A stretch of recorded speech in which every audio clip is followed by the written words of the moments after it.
So like everything else, rather than train our own people up at home, the best thing we can do is go and asset strip another country of its carers, if they were actually carers. Now here's the other problem. Many of these people that are coming in from countries far away, India, Africa, or wherever else, have never done a day's care in their life. So what we're going to do is get, I don't know, tribal care. So we're going to get third world care in a developed country like ours. Now, the thing is, there's a lot of scams going on getting people into the country. There's a lot of money being exchanged and the taxpayer is picking up the bill. Now, there's a lot of companies that don't actually exist that have been able to get in or get agreement for visas for about 250 people just in one here. Now, the government's not doing its checks. Now, how do we know the government's not doing its checks?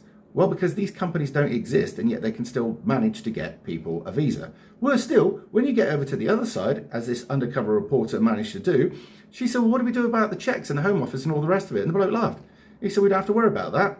You know, they're basically saying that they're absolutely useless and completely inept and we can just walk straight in. So, over the years, the system has worked out that it's much easier and much cheaper to employ people from another country because they can use them because they're cheap. Otherwise, if you were to actually have to train people within the UK, that costs money. And then when you've got to pay them, well, they don't want to work for peanuts because they know what they're worth. So that costs extra money. So better off, what we do is we invite people from the third world over to work in the care facility. But then, oh, there's the other thing, isn't it? They bring a load of people with them, don't they? Like family members. But the good thing is, you pay. That is to say that every time one of these carers rocks up to the house, the government pays 80 quid. And for the family that come over doesn't work, well, you pay the whole fucking lot. How's about that? Feeling a bit like a mug? I am.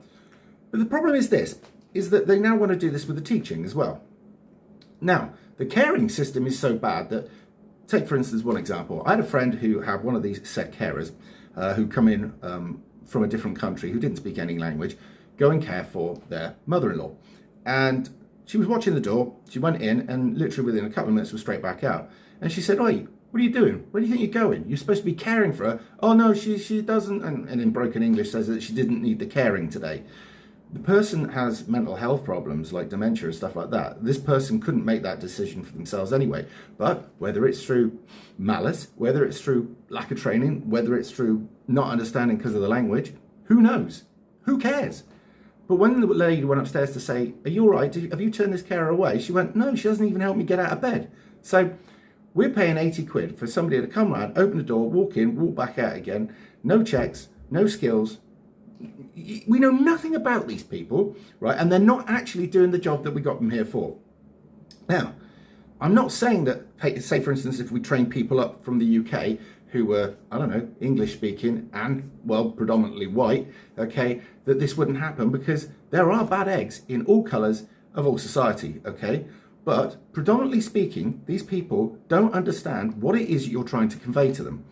And I'm fairly sure that the old people, if they've got dementia or whatever else, will find it even harder to explain what is wrong to these people that don't speak a word of the language. But this is it. Why does globalism like it? Well, globalism is all about making money.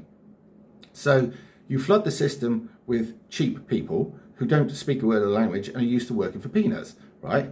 You pick up the bill, you pick up the bill for the people that come in, okay? And you pick up the bill for everything else. And then there's brown envelopes everywhere. There's lots of scamming and there's lots of money being changed hands, right? All of this, by the way, you're paying for, by the way, whether you want it or not. But they're now going to do this with the teaching. Can you imagine that?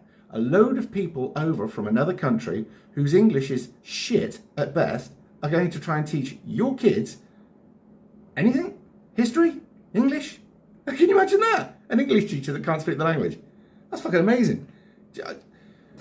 It just never ceases to amaze me. But there it is. This is what we've got to deal with, because nobody's getting off their arse and going out and putting it to the government. Okay? They're just like, oh, this is terrible. Anyway, carry on. So that's where we are at the moment. And until people actually get so enraged that they get away from the computer like this and go to somewhere like, I don't know, be it the caring system, wherever that is local to you. Say, for instance, if you've got a nursing home, right? All of you went out and protested there saying these people, they're giving poor care. They're not actually doing the job properly, if they're doing the job at all. And you may have other thoughts and you may actually have other stories.